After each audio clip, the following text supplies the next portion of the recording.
Así veo las cosas, hoy tenemos todo sobre la guerra, se está extendiendo, no va a ser tan fácil como pensaba el presidente de los Estados Unidos, Donald Trump. Vamos a hablar de las críticas del presidente norteamericano a la presidenta de México, incluso algunos creen que se estaba burlando en la manera en que habla la presidenta. Y hablaremos también de cómo está aumentando el precio de la gasolina. Si tú pusiste gasolina la semana pasada y ahora lo acabas de hacer, te vas a dar cuenta de la gran diferencia. Pero vamos a comenzar con la división que hay en el continente americano. Por supuesto, el continente americano es todo lo que existe en el hemisferio, desde Chile hasta Canadá. Muy bien. Debido al presidente de los Estados Unidos, el continente americano, las Américas, como le llaman algunos, se ha dividido. Y por una parte están los presidentes de la derecha, por llamarlos de alguna manera, del centro y la derecha, y por otra parte están los otros presidentes. Bueno, durante el fin de semana, muy cerca de aquí, en la ciudad de El Doral, donde el presidente Donald Trump tiene su club de golf, se reunieron 17 líderes en una nueva coalición llamada el Escudo de las Américas. ¿Qué es esto? Es una especie de organización de estados americanos y una coalición militar. La idea, de acuerdo con el presidente norteamericano, es unirse para luchar en contra de los carteles de las drogas. Lo interesante de todo esto no es quiénes estaban en la reunión, sino quiénes no fueron invitados. No estaba la presidenta de México, no estaba el presidente de Brasil, no estaba el presidente de Colombia. Y aquí estamos viendo algunos de los líderes que sí fueron invitados y que sí están dispuestos a ayudarle al presidente de los Estados Unidos, quizás incluso a utilizar su propio territorio para atacar a los grupos del narcotráfico. Así que este es un nuevo grupo, una nueva coalición, de nuevo, de presidentes y líderes de la derecha que están dispuestos a cooperar junto con el presidente de los Estados Unidos, Donald Trump. Ahora bien, ¿cuál es el objetivo de esto? El objetivo es crear una coalición en contra del narcotráfico.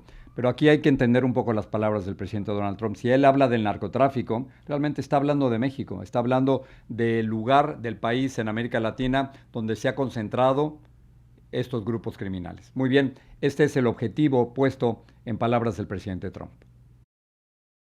On this historic day, we come together to announce a brand new military coalition to eradicate the criminal cartels plaguing our region. The heart of our agreement is a commitment to using lethal military force to destroy the sinister cartels and terrorist networks. Muy bien, entonces esa es la propuesta del presidente Donald Trump, crear una coalición militar en contra de los narcocarteles. Perfecto. Esto va directamente en contra de México. Y el presidente habló muy fuerte en contra de México, dijo que México estaba controlado por los carteles y luego reconoció a la presidenta de México, pero luego se burló de su forma de hablar y de lo que le estaba pidiendo. El presidente explica, y ahora lo vamos a escuchar, que él en varias ocasiones le ha propuesto a la presidenta Claudia Sheinbaum que Estados Unidos actúe dentro del territorio mexicano en contra de los carteles y que ella le ha dicho no en varias ocasiones.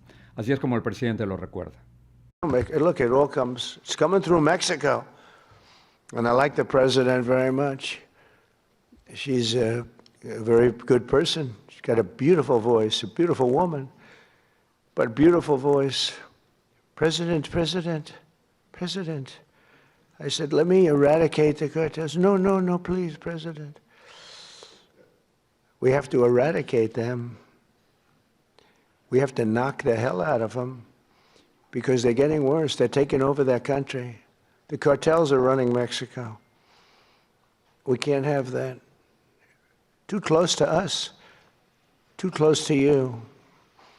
But everything comes in through Mexico, mostly.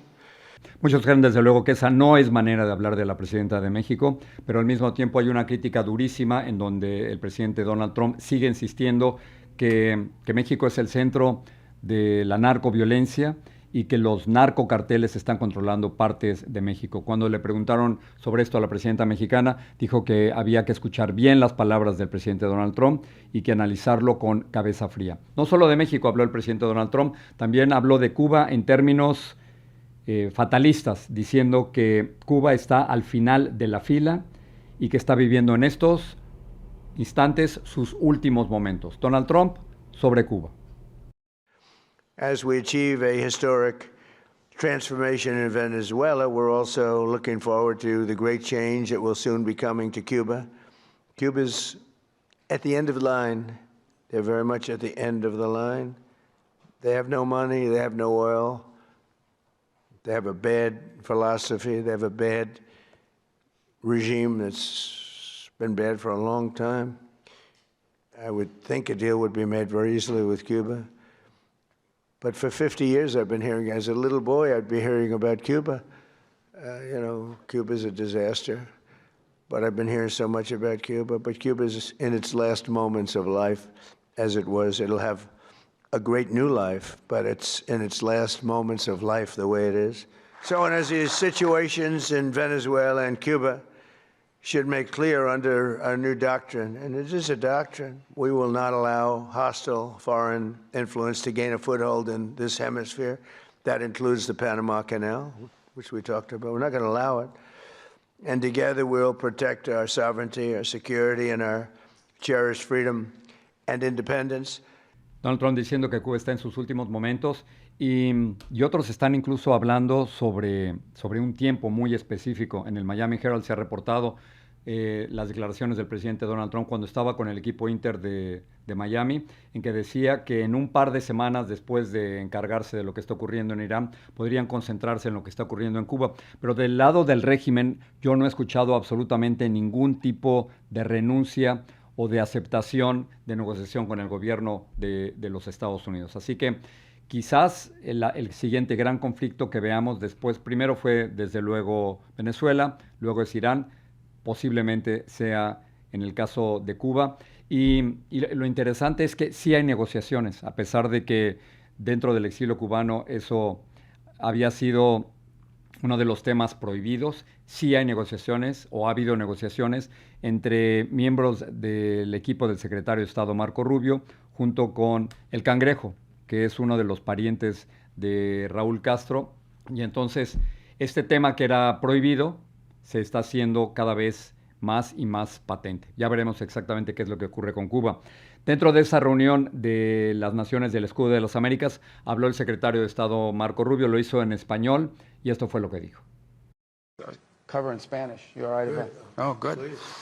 We don't need an interpreter for this one. Quiero darle las gracias.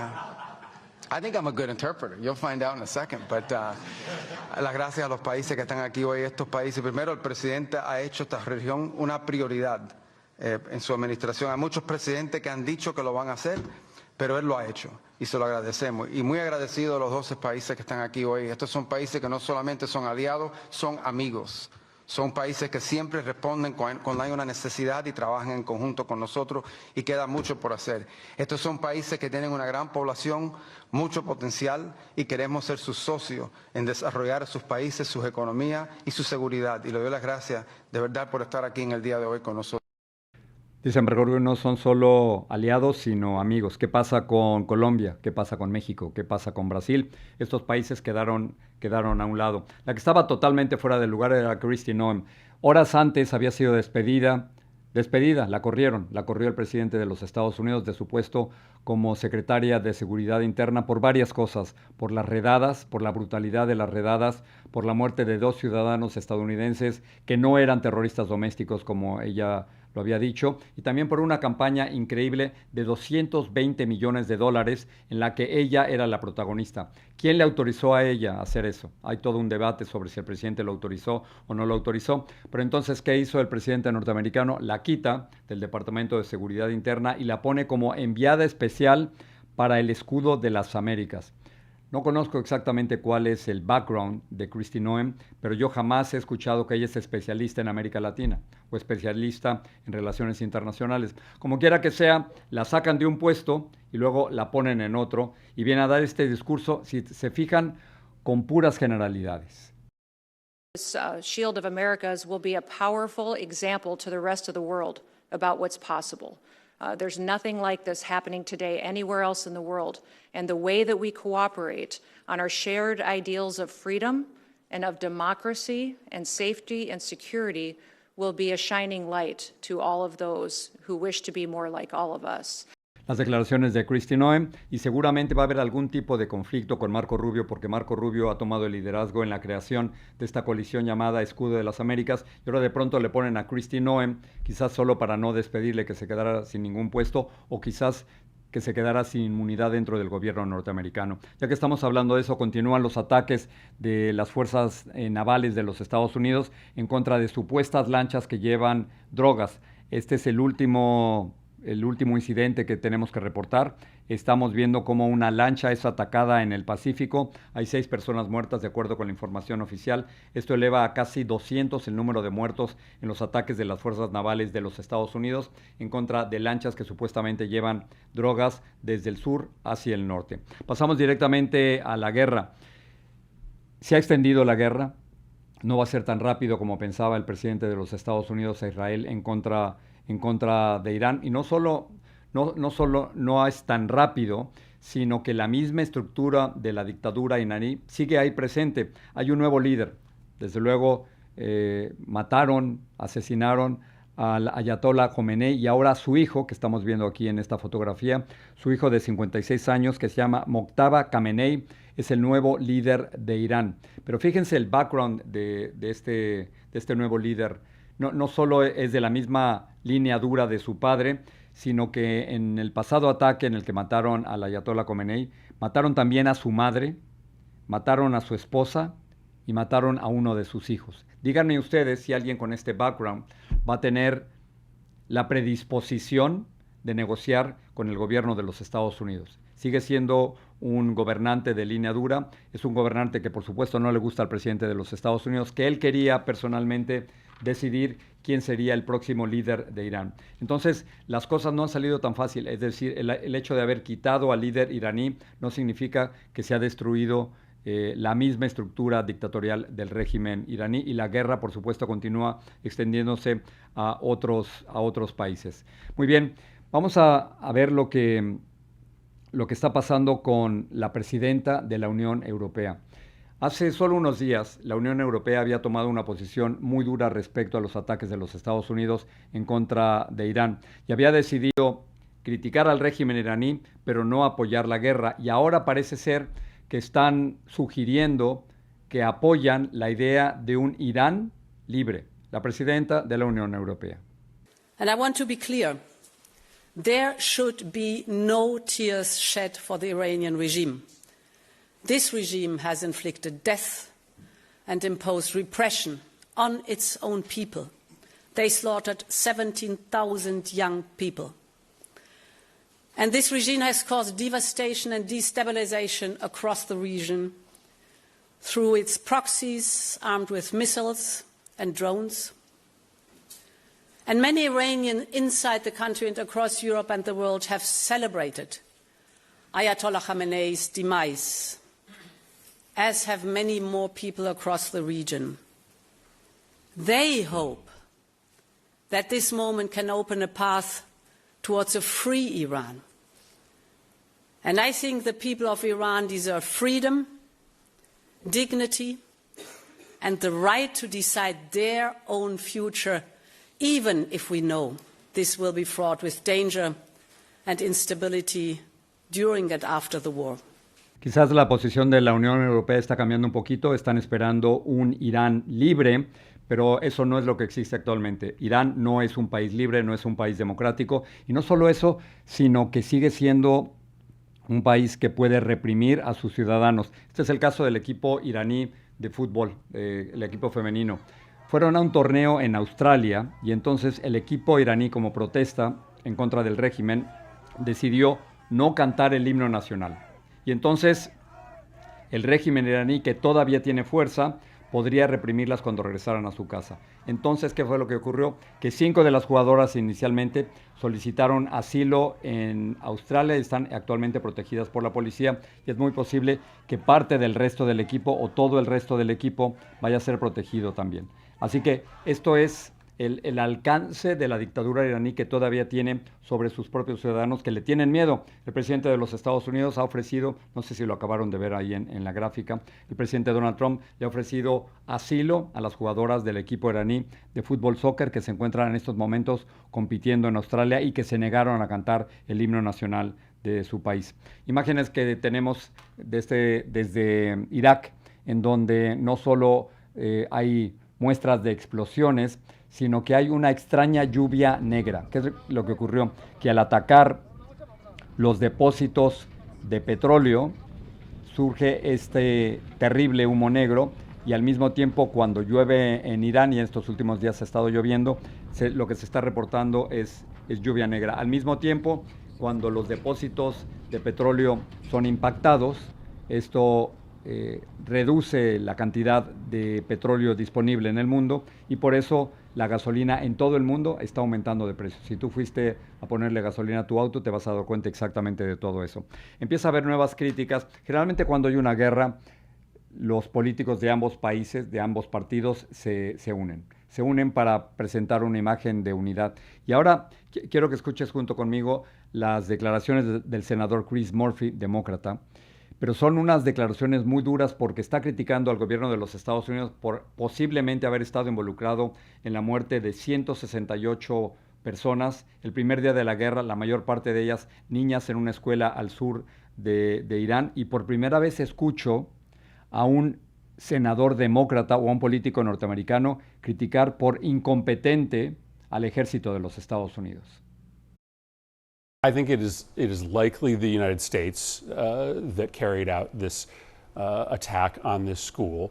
I think it's unforgivable under any circumstances, but the fact that this was one of our first targeting decisions, that this mistake was made on the first day of war, I think speaks to the incompetence of our leadership of the Department of Defense. Hablando de la supuesta incompetencia del Departamento de Defensa al haber atacado posiblemente una escuela donde la mayor parte de los muertos, 168, eran niñas. Hasta el momento, por el lado norteamericano, hay 7 muertos y durante el fin de semana el presidente Donald Trump presidió las ceremonias de recibir los féretros. Pero hay críticas al presidente, no por haber estado presente, porque se le agradece que esté presente, sino por haber estado en una ceremonia con un gorro o cachucha blanca. Algunos consideran que esa es una falta de respeto ante los caídos durante esta guerra entre los Estados Unidos, Israel e Irán. Y por supuesto es un momento complicado para la guerra. De nuevo, el número de muertos es de 6 a 7 y ahí es donde aparece el presidente Donald Trump con esta gorra blanca, una cachucha blanca que muchos creen en ese momento de total solemnidad no debió haber actuado. El nuevo Papa, el Papa León, ha estado hablando fuertemente en contra de la guerra y esto fue lo que dijo en Roma. Eleviamo la nostra umile preghiera al Signore perché cessi il fragore delle bombe, tacciano le armi e si apra uno spazio di dialogo nel quale si possa sentire la voce dei popoli. Affido questa supplica a Maria, Regina della Pace. Interceda per coloro che soffrono a causa della guerra e accompagni i cuori lungo sentieri di riconciliazione e di speranza. El Papa León hablando de la necesidad de diálogo en medio de la guerra. Tengo aquí una historia que se ha convertido en una noticia a nivel nacional y que nos habla de la injusticia del sistema migratorio de los Estados Unidos. Hace 9 meses, un grupo de mariachis fue llevado por la congresista Mónica de la Cruz al Capitolio. Entraron al Capitolio, actuaron, tocaron, la gente les aplaudió y quedó perfecto. Bueno, muy bien. Entre ese grupo de mariachis hay 2 jóvenes que acaban de ser detenidos por la migra, que acaban de ser detenidos por ICE. Pero no solo ellos 2, sino también sus padres y otro de sus hermanos.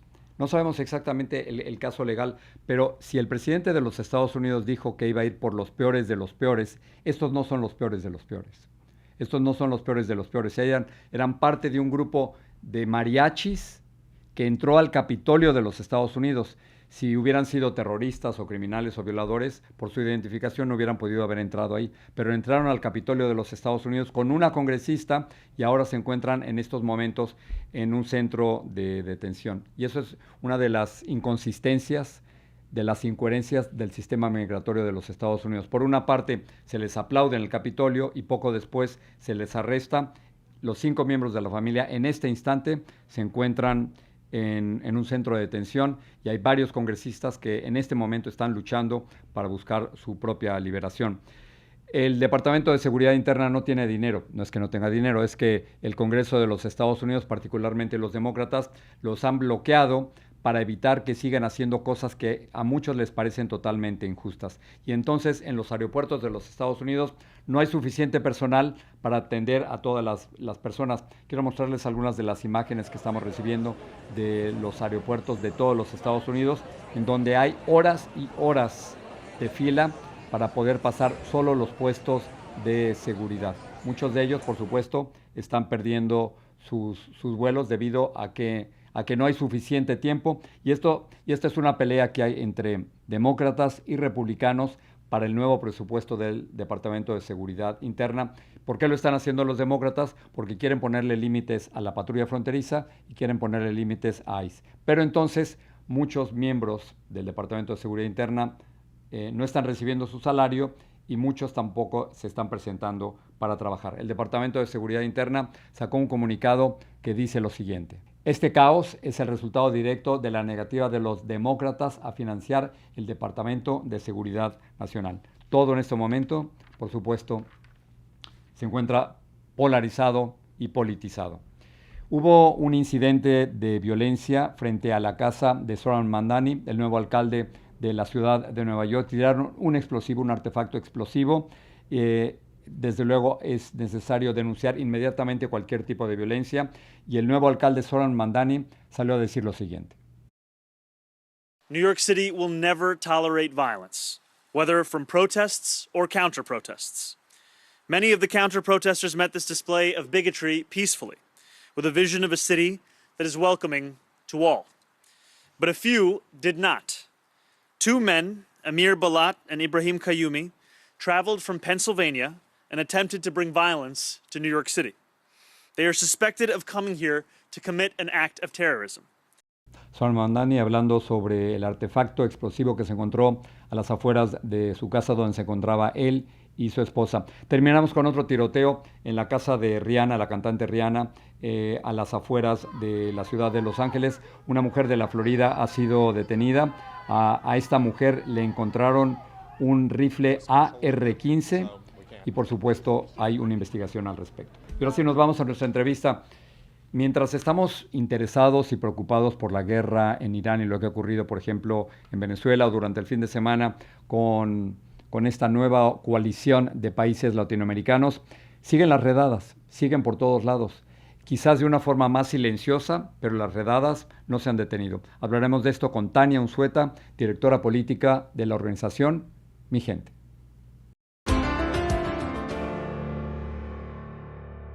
Así veo las cosas. La naturaleza de las noticias es esta. Cuando hay una gran noticia, hay otras que pasan a un segundo plano. Y hablo de esto porque las redadas de ICE continúan en todos los Estados Unidos y siguen aterrorizando a la comunidad latina. Pero claro, cuando hay una noticia tan importante como, por ejemplo, los documentos de Jeffrey Epstein o la guerra en Irán, de pronto las redadas han pasado a un segundo plano. Pero hay organizaciones que siguen insistiendo en que tenemos que estar muy atentos a lo que ocurre. Una de ellas es, por supuesto, la organización Mi Gente, cuya directora política es Tania Unzueta. Tania es una de las cofundadoras de Mi Gente en el 2005 y se encuentra con nosotros aquí en el video podcast. Gracias por estar aquí con nosotros, Tania. Uno pensaría que, como estamos viendo imágenes de la guerra en Irán, lo de Jeffrey Epstein y otras noticias, que de pronto las redadas han parado en los Estados Unidos, particularmente después de que se fue Greg Bovino y que ya no está Kristi Noem. Pero tu percepción es otra. Claro, mira, nosotros pensamos que el reemplazar a Kristi Noem no significa que las políticas del gobierno van a cambiar. Y lo que estamos tratando de traer atención es el hecho de que el presupuesto del Departamento de Inmigración es de 28 mil millones de dólares, lo cual lo convierte en el cuerpo policial federal más grande del país. Entonces, sí, se nos hace que tenemos que estarle poniendo atención a esto y a cómo se está gastando ese dinero, y lo cual la verdad se me hace que está muy relacionado con lo de la guerra también, porque estamos viendo en sí las prioridades del gobierno, que son guerra afuera y guerra dentro del país, en lugar de servicios sociales a la gente. O sea que mientras estamos viendo la guerra en Irán, tú me puedes confirmar que obviamente las redadas continúan en todos los Estados Unidos, que no han parado. Pero ¿ha cambiado o está tratando ICE de cambiar un poco su imagen hacia afuera? Claro, hemos visto que se dieron cuenta que en sus tácticas, no solamente sus tácticas de violencia, pero también todo el show, ¿no? Porque es lo que vimos, por ejemplo, aquí en mi vecindario en Chicago, en La Villita, cuando hicieron las redadas el año pasado, no solamente eran los agentes caminando en la calle con sus uniformes, sino también habían helicópteros, o sea, era toda una producción, ¿no? De alguna manera hecha para causar miedo. Y lo que se están dando cuenta es que la gente no está reaccionando quizás de la manera en que ellos en la que ellos creían, ¿no? La gente está más en contra de inmigración por las tácticas violentas que están usando. Entonces, sí, pues lo siguen haciendo. Una de las cosas que nosotros estamos resaltando en nuestra campaña es que el equipo táctico y las municiones químicas han subido un 600% dentro del presupuesto que tiene inmigración. Entonces, creo que también cuando ves el dinero, ves la manera y las tácticas que están usando, ¿no? Y lo que están priorizando en sus actividades. Tania, déjame concentrarme en la campaña que están haciendo ustedes. Es una campaña en billboards que tú y yo discutíamos antes de la entrevista de cómo llamarlo. En México les llaman espectaculares, en Puerto Rico les llaman vallas, no sé en Chicago si tengan algún nombre en especial, pero si yo voy manejando por Chicago o por alguna otra ciudad donde están estas campañas, ¿qué es lo que voy a ver? Sí, pues tenemos anuncios, ¿no? Ya sea por la carretera o por la calle, donde lo que ves son algunas de las imágenes fuertes que hemos visto a través del país, ¿no? La manera en que inmigración ha detenido a nuestra gente, han habido bastantes imágenes de la calle, de la gente siendo detenida. Entonces ves eso y luego junto a ello ves cuánto te ha costado, ¿no? Entonces lo de $28 millones es una de las cifras que estamos resaltando, ¿no? Porque es el presupuesto anual que tiene inmigración, pero también tratando de poner como un contraste entre lo que se está gastando en inmigración y lo que no se está gastando en cosas como asistencia alimenticia, ¿no? El Medicaid, porque quiero decir que estos anuncios no son simplemente para nuestra comunidad, de alguna manera la comunidad latina, la comunidad inmigrante, ya hemos visto el sufrimiento, también son para la comunidad en general, ¿no? Lo que estamos tratando de hacer es que la gente se dé cuenta que no solamente hay un impacto de violencia en lo que está pasando, sino que también nos está costando servicios sociales, nos está costando calidad de vida. Estaba viendo aquí en el programa el caso de dos niños que eran parte de un grupo de mariachis que fueron hace 9 meses al Capitolio y que ahora ellos junto con sus padres han sido detenidos. El presidente Donald Trump durante su campaña presidencial, él había dicho que iba a ir por los peores de los peores. Estos no son los peores de los peores. No, claro que no. Y lo que hemos visto es que gente que ha estado en nuestras comunidades por años han sido detenidos y deja inmigrantes. También hemos visto que están deteniendo a ciudadanos, que las dos personas que mataron son ciudadanos de Estados Unidos. Entonces, la gente se tiene que dar cuenta que las palabras de Donald Trump durante su campaña eran excusa, eran mentiras para, no sé, una violencia en contra de nuestras comunidades que estamos viendo día a día. Tania, si no me puedes contestar esa pregunta está bien, pero si alguien se da cuenta que llegan agentes de la migra, agentes de ICE, y quieren detener a una familia o separar a una familia, ¿ustedes en Mi Gente están recomendando alguna forma de conducta, una forma de responder ante esto? Bueno, es una pregunta difícil simplemente porque en este momento no sabemos las consecuencias, ¿no? Lo que estamos viendo Claro. es que los agentes de inmigración están yendo tras cualquier persona. Sin O sea, orden de aprehensión, ¿eh? Enmascarados, exacto, claro. pero también en contra de la gente que está protestando y en contra de los periodistas, ¿no? Que están reportando. Entonces, al principio nada más decir que muchas de estas cosas la gente tiene que medir como que el riesgo que está dispuesto a tomar. Lo primero que siempre decimos es documentar, no O sea, tomar la filmar, ¿no? Con el información. celular, filmar lo más posible. Pero yo he visto Exacto. muchos agentes, no les gusta, Tania, no les gusta. Se enojan y no sé si te detengan, pero claramente te dicen que dejes de filmar. No sé si es legal eso. Hasta donde yo sé es legal porque usualmente está pasando en lugares públicos, ¿no? Entonces, en Estados Unidos se pueden grabar cosas que están pasando en lugares públicos. Se supone que mientras no interfieras físicamente. También lo que recomendamos es después de que pases, hablar con la familia, ver si hay alguien más que está impactado, tratar de compartir información, pero es muy difícil porque en este momento todo se está criminalizando.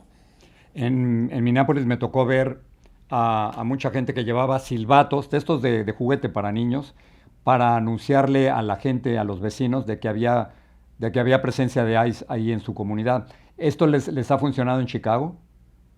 Sí, la verdad, te digo que aquí en mi vecindario de La Villita, que es donde hubieron algunas de las redadas más grandes, antes de escuchar los helicópteros, escuchábamos los silbatos y veías cómo la gente se iba a su casa, cerraba las puertas. Creo que es una estrategia que sí nos ha funcionado.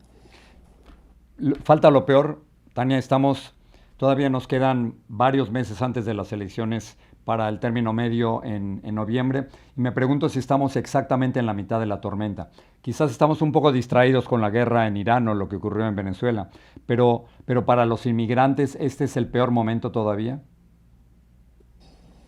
Creo que mucha gente todavía tiene miedo, no sabemos como lo próximo que va a pasar y la verdad hay un peligro también en que las estrategias que cambien sean simplemente más silenciosas, pero igual de peligrosas. Porque lo que ha sido bueno en este momento ha sido la resistencia de la gente y que han habido protestas y que hay gente que está tan enojada de lo que está pasando, pero si nos movemos a una etapa donde nos están deportando, digamos, más silenciosamente y a la gente se le olvida el seguir protestando, creo que también eso es un peligro para nosotros. Interesante la frase que dices, que nos están deportando silenciosamente. Tienes razón, quizás no son estas operaciones tan agresivas, tan abiertas, pero nos siguen deportando a los inmigrantes. Así es. Tania, tú llegaste a los Estados Unidos cuando tenías 10 años. ¿Has visto algo así desde ahora? ¿Es este el momento más complicado para ti? No he visto nada así. Cuando empezaron a ver las redadas, en lo que pensé fue en aquellas redadas que se hacían en los lugares de trabajo, como en Iowa, que me acuerdo que llegaban a los lugares de trabajo a detener a la gente. Y recuerdo qué tan enojados estábamos en ese momento, ¿no? De ver ese tipo de redadas. Pero no, o sea, el ver marchar a agentes de la patrulla fronteriza en las calles de mi vecindario no es algo que me esperaba yo. O sea, este no es el Estados Unidos que te imaginaste. No es el Estados Unidos que conozco, no es el Chicago que conozco. Siento que estamos viendo, sí, una fuerza militar en contra de la propia población que no hemos visto en el pasado. Sí, sobre esto he estado discutiendo mucho con mi hija Paola y yo creo, Tania, que al final de cuentas el país va a hacer lo correcto y que el país va a regresar esa es mi esperanza, ¿no? Regresar a un momento de tolerancia para la diversidad y la multiculturalidad y el hecho de que venimos de todos lados. Yo sigo teniendo esa esperanza, pero no sé si tú la tengas todavía. Yo creo que yo sí tengo esperanza, pero siento que no vamos a ser los mismos, ¿no? Es como cuando alguien pasa por un evento Entiendo. traumático, ¿no? Por supuesto, te recuperas, pero no eres la misma persona. Y siento que así es un poco el país donde nos va a tomar mucho tiempo volver a quizás confiar uno en el otro, ¿no? Tratar de cerrar, ¿no? Esas diferencias que existen políticas entre la gente. Entonces yo sí tengo esperanza porque lo veo en la gente que lucha, lo veo en la gente que ha estado protestando, pero creo que vamos a salir de aquí un poco lastimados, digamos, y nos va a costar trabajo. Tania, gracias por la conversación y gracias. Estoy viendo del lado izquierdo arriba en tu hombro está el libro de mi hija Paola. Así que, Sí, sí, sí. así que bueno, publicidad gratis. Gracias, Tania. Gracias. Tania Unzueta es directora política de Mi Gente. Gracias, Tania. Y ahora aquí tenemos dos de sus comentarios. El primero tiene que ver sobre Kristi Noem, a quien acaban de destituir hace solo unos días del Departamento de Seguridad Interna. Dice la siguiente: No la movieron por racismo ni por los asesinatos, fue por el dinero injustificable que usó para toda la publicidad, 220 millones. Efectivamente, estaba a cargo de una campaña de publicidad de 220 millones de dólares. No sé si la campaña se va a detener o va a continuar. Y Angélica Rodríguez dice lo siguiente: la guerra se siente porque somos seres humanos. Ver cómo mucha gente está muriendo, destruyendo sus vidas y sufriendo, nos duele. Debemos tener empatía hacia esa gente. Ojalá Dios escuche nuestras oraciones. Gracias, Angélica, por este comentario. Y gracias a ustedes por estar ahí. Nos pueden ayudar si se suscriben a esta página, Jorge Ramos _ Así Veo Las Cosas. Está ahí mismo en tu pantalla, en la parte de abajo. Si lo aprietas, te puedes suscribir. Es totalmente gratis y vas a recibir la última información que tenemos aquí en Así Veo Las Cosas. Gracias por estar ahí. Gracias por apoyar nuestro periodismo. Así Veo Las Cosas.